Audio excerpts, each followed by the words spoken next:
And watch out, because I've had chocolate now. Love that gamble. I don't know, the battery was still good. I don't know what it did. So maybe it was the memory card. No, it's got time left. Community and tribal involvement project. And Willa, did you have something you wanted to go with that? Actually, Laura Miller from Sierra Institute is here. Oh, She's cool. going to give us a presentation on the, I will say that it starts on page 87 of the packet. And the draft community capacity workshop report is included in the packet as that attachment. Should I just see it? Whatever you want to see. Yep, Okay. you're on. So I think Leah and Randy and Trina might have kept you all somewhat informed of what's going on with this project. But we have been working on this project for about a year now. And the project has pretty much three components that we're working on right now. One of those is a community capacity assessment, and that's what this workshop and what this report deals with. Another component is the water wastewater needs assessment, which Liz Mansfield and Sierra Water Work Group is taking a lead on. And then our third component is tribal specific outreach, engagement and needs assessment, which Trina and the California Indian Environmental Alliance is working on. And so we'll have three different reports coming out. This report right here is simply a draft to keep you all informed. It was produced following the community capacity workshop. And that workshop took place a long time ago. I want to say the end of March. Oh, you mean the October 23rd meeting? No. Oh no, I mean the workshop. The workshop. And the mini Because- building. Yeah, and so Yeah. we did the pilot in the Upper Feather River, which I will say the workshops have improved drastically since. But thank you all for being the pilot. And so during this workshop, we basically introduced the program and the purpose of the program, which is to include disadvantaged and tribal communities within IRWM planning. And basically, the community capacity assessment is to identify communities utilizing a different approach, which kind of pushes back on Cal and Virus Screen, as well as the DWR tool, which uses a single indicator, which is an economic indicator. I had previously given a presentation here about our approach where it's more inclusive. It starts at the block group level, so we include all block groups. And this community capacity assessment was just one component to have community narratives and community understandings for each community within this IRWM. And it's just the first step in the methodology because this will be combined with we think 4 or 5 socioeconomic indicators, which are in the next steps of this report. And another step that I actually forgot to include in this report is those narratives from the community capacity assessment will be shared back with the participants to make sure we captured the narratives, the discussion, as accurately as possible. So for those of you who participated, you will be receiving that. We were waiting for the rest of the workshops to take place. You do have 9 IRWMs within the Mountain County's funding area. So we've done, I think, 7 workshops thus far. We have 2 IRWMs remaining. And since once we have all those together, we'll be sharing the narratives back with the groups and then doing the socioeconomic data to relativize across the region. So this report kind of goes over the purpose of the program, the process, the methods, which started with a planning exercise, a mapping exercise with planners to identify the communities and create the best boundaries possible using the block groups. During the workshop, those boundaries and communities were reassessed by the group to ensure we captured those properly. And then participants filled out a knowledge survey for each community. So those most knowledgeable of each community participated in writing a narrative and giving that community a capacity score.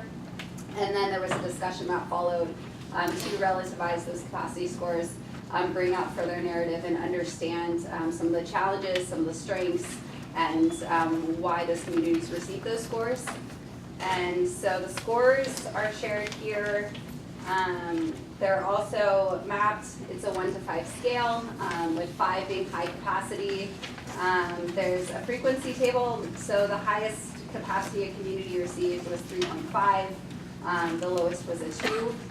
And through the rest of the workshops across the Sierra, we are finding a similar trend. There are not that many high capacity communities across the Sierra.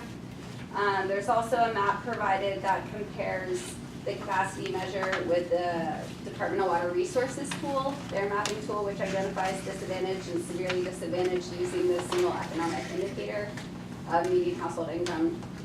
And what else? I guess I kind of went through that pretty quickly. Are there any questions in regards to this workshop or the program in general? And if I left anything out, you three, please jump in. In the back here. Just real quick, I'm Kelly Pierce from Butte County, and I know that some of these areas here, it says maybe those will be assessed in the North Stock Valley work. That was probably with the workshop last week as well. Yeah, so that was Okay. the workshop last week. Okay, great. And then the Sierra Valley, the CABI workshops, we actually have to do 3 since it's such a large region. So this year will be included for that part. Yeah. Any other questions? Oh, I can imagine it was a huge progression as you went through the workshops. Oh, yeah. You know. Yeah, it's been great, and in terms of outreach, it's also improved along the way because, you know, starting with RWM members, doing snowball referral, but then we reached out to community organizations, to county folks, to supervisors, and just extending those contacts as far as possible because the way we do the workshop is we try to get community experts, so people who are familiar with communities but not necessarily advocates or representatives because we don't want someone to come in and fight for the community. We want an honest dialogue and an honest narrative about those communities. Yeah. Evaluation. Yeah. And so what you're saying, if I heard you correctly, is that just about all of the communities rated in that 3.5 to 2? For Upper Feather River, yes. Yeah. And I'd say the highest in Sierra is probably around a 4, owing to a really strong financial capital, I think, in one area. So most of them are in that same boat as we are. Yeah, I mean, and that's, I mean, being involved in the disadvantaged community involvement program in the mountain counties, every representative has come to us saying our entire area is disadvantaged, but Cal Virus Screen excludes a lot of the Sierra communities, and then DWR also has some issues with their methodology. So, I mean, we're gonna have probably a lot more communities that are considered disadvantaged following this, but we will also use those socioeconomic indicators to help fully understand these. And then the narratives will also complement this, but they are kind of sensitive in nature, so we're trying to grapple with that and figure out how to share those, but maintain not only confidentiality, but the sensitivity to it, so. Well, and, you know, I'm sure that there is no community that wants to be labeled disadvantaged. But by the same token, having that label could be a huge advantage for being able to come up with funding to make the changes and improvements that the community needs. And there's quite a few grants out there that still use Cal Virus Screen and exclude a lot of our communities. So we're trying to put together some points as well of, you know, those gaps with Cal Virus Screen and how our methodology can better represent the area. And just kind of pushing some of those organizations and agencies to consider other ways of, like, or other definitions of disadvantaged, or other ways of defining that, just because, yeah, with Cal Virus Screen, I know Charlie Popper sent me a list of grants that are coming out and are due relatively soon that use that methodology, which would exclude a lot of opportunities. Which is sad. Well, I hope you're successful in getting them to rethink what qualifies. Yeah, so too. Yeah, I would just, I'd like to add, because of the tribal piece, and I've been able to engage in the community capacity assessment workshops, that Sierra Institute has done, but I've also participated in the needs assessment workshops that the Sierra Water Work Group has conducted, and then the tribal workshops. And so being able to talk to all of those communities, and the Mountain County funding area, for those of you that aren't familiar with the geographic range, goes all the way down to northern Fresno County. And so being able to talk with different small communities throughout that entire region, it really is amazing to listen to similar needs, and even to gain some knowledge of needs that, and go back to some of the communities and say, hey, do you guys have this need too? And it's like, yeah, we do. And so it's kind of like learning a new language for me. And also to look at how it's going to affect and drive some of the state, the way that the state does things, like with the GACs and what that means, but also looking at some of the other policies that they have in place right now. And so it's been really informative, so I'm glad to be part of the process. Prop 68, for example, back to your shop, Columbus County Community Development Commission, that might be one of the ones that we go after for example, the James Lee project, and that is equal distance from the Sac Valley and the upper area. And we think that you guys are gonna be in the severely disadvantaged area down there when this gets done. And we would like to make that case because it allows River Parkway sites and open parks, and ours is severely disadvantaged according to your scale. And so it's gonna be immediately useful for what we wanna do as far as getting real resources into these areas, so. And then just for, there's, I talked about next steps within the report, but in terms of the project, we're taking those needs assessments and we're trying to put together a technical assistance program. So we have a few ideas, but that's still in development. But the next 2 years are focused on project planning, technical assistance. So you were talking about, projects that aren't yet in development. They're conceptual, but they need a little help. One of the ideas is a resource hub, so sharing expertise, whether it's some project planners need an engineer or help with CEQA or some other things like that. There's a number of different technical needs that there's not a ton of money, but we're trying to do something with it. I would really like that, the resource hub. Yeah. And that's probably one of the problems that almost all disadvantaged areas have, is everybody's trying to reinvent the wheel and provide similar services, when a resource hub where it's all pulled together, people can access and not do that would make a huge difference. So hopefully that will be it.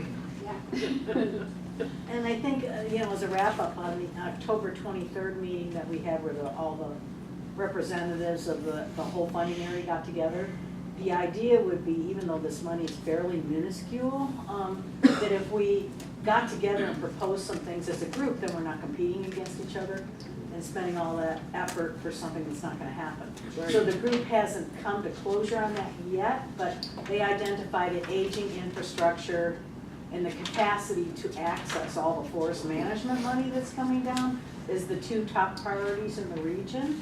So that gives us some place to start about how we might bundle something that demonstrates how we become an area, that learns how to be an area, and also what projects we might pick that express that.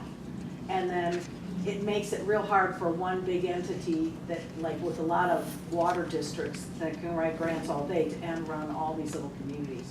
So that's probably the next step as a group, is to try and settle on some things, pick a pilot or two that really exemplifies this, and build in all the capacity development as part of the project to demonstrate those pilots, and then we can work together. So that's kind of where it sits right now. We'll see what happens next. Yeah, and so the timeline, we do have technical assistance for the next 2 years, but the implementation money, the first round is starting at the end of this year. So it's kind of parallel. So there'll be 2 rounds, and then hopefully that second round can support some of those projects that were developed through the program.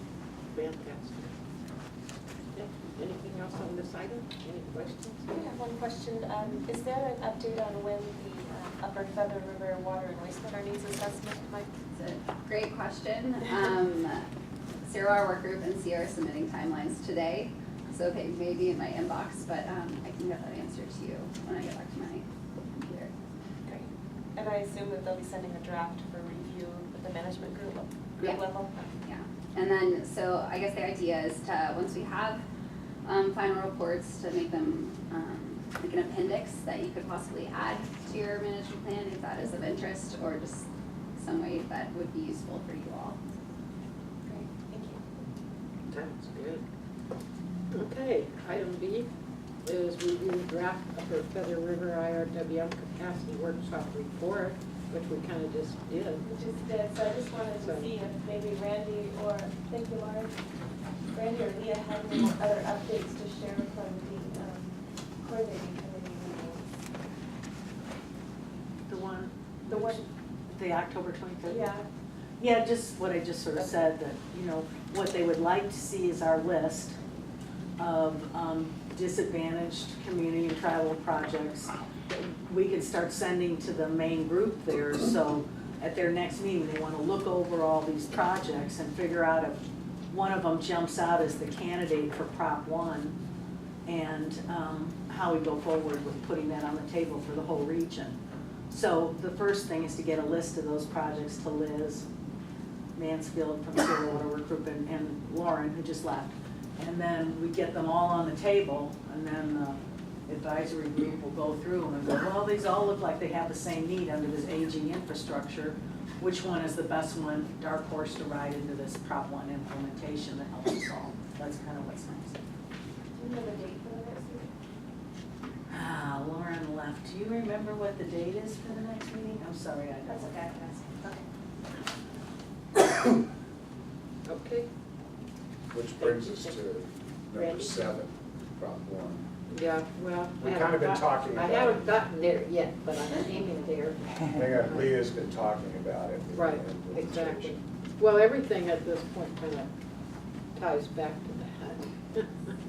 So, let's go ahead and move on to number 7, which is Prop 1 IRWM implementation grant draft solicitation. So this is the draft solicitation, that they're welcoming comments from the urban regions, from the funding areas. The comments are due November 20th, and from that, they'll prepare a final PSP in late this year. And then they will have, it's a little bit different process this round. There'll be a pre-application workshop with each of the funding areas that will be held during the February to July 2019 timeframe, and then after that, they will be accepting grant applications, with the first ones being in April 2019. The deadlines will be based on when the workshops were held. And then they'll be awarding the grants in 2019, late 2019. And the next round solicitation will come out in 2020. So I'll go through just a few of the details that are in the draft PSP, and Leah can jump in at any time and help me out here. This is the Mountain County's funding area, the proposed allocations. You can see for round 1, that's this round, they have $455,000 for DAP implementation projects and another $4.5 million for general implementation projects. They are welcoming comments on that. That is one of the areas they would like to receive comments from each of the regions and funding area for. Is that enough for this round? Do they want to, should we move some of that funding to the next round? Before you leave that, let's look at these numbers. That basically just shy of $5 million is for those 9 IRWMs that Laura talked about. When you start thinking about how far that money can go, it can't go very far. And so- that's, I want to reignite the discussion Leah had, was that that group is looking at, they want one application from the region. That means the group has, 9 IRWMs have to find that application together. And as Leah pointed out, and I missed the meeting, but they're gonna look at all these projects and see if there's something. It doesn't necessarily mean that any IRWM in particular is gonna get any of this money. We don't know what's gonna happen. Well- It's disappointingly low for the region. So the things that came out is if these regions are as disadvantaged as these surveys are portraying them, that maybe we can always dip higher into that 4 million. Yeah. Okay? If the groups agree, the IRWs agree, say, we have that kind of money need in our region for disadvantaged communities, there's no reason that we're constrained to 455,000. So people were gonna take that back to their IRWMs. We're disadvantaged regions, so it's not a big conversation for us to have. But other regions that have a lot more resources than us, they probably have projects that don't benefit disadvantaged communities. So they're gonna have to wrestle that. But the other thing is if they're disadvantaged communities, even if it's above this allocation, they don't have to come up with the match. Right. And they get the money ahead. They can get money ahead and then get reimbursed. Because if you're a really poor community, waiting around for DWR to pay you is enough to send you to the poorhouse if you weren't already there. So they've changed those things, so it still lies on the bigger group to go, yeah, we all have problems for this, for $9 million. We have $9 million of problems in disadvantaged communities. Let's go for the whole thing. Let's pick some pilots that demonstrate how you address the needs that we see all over the region, like leaking pipes or meters or all that. We think these things are just gonna come up everywhere. And so, the group had never even met before a year ago, and now we're supposed to act as a funding area together. So we've got some work to do still, but people are beginning to realize based on these survey results that they got a lot of poor people that don't have any sources of cleaning up their water and can't get there from here. And so, and then you've got this Prop 68 coming down and Prop 3. You've got two other big funding ballots that will be decided, in a couple days. And so, this isn't the only game in town. If this game prepares us for the other money, then it was worth it. So that's kind of what we're thinking about it. Of itself, it's worth it. So, You can't help anything. as I understand it, Leo touched on it, the DAC projects don't need a match. But the implementation, it's a 50% match. And you have to wait for your money. You invoice. So and that wait. in itself kind of scared me off. I said, well, where's the door? I'm out of here. I don't know, anybody's gonna, you can do in-kind and non-state funds, but that's a lot of money. You have a $200,000 project, then you've got to come up with $100,000 for your match. So it'd be nice to move everything to disadvantage because you don't need that and they pay up front. But we don't know how that's going to go. The other thing is we really don't control as an individual IRWM what's going to happen here. Right, there is It's- one IRWM that's like, just give us 1/9 of the money and we'll make it on our own. And everybody's like, well, not so fast. If you get 1/8 and we go in for the other 8/8, as a group, you're not gonna fare so well. So we're having a little push and shove with this one IRWM, but There's a big dog in the group. That would be Cabby. yeah, we haven't even started talking about it. So anyway, that's where it sits. It's just a work in progress and hopefully we'll get to work together and not fight with each other and get some money into our regions. Randy, did you say that there's only one application from the region? Yes. If you So can, it's up to the 9 IRWMs To to like Figure agree that on what the application out application and is. how that or they can go in competitively. Yeah, It's not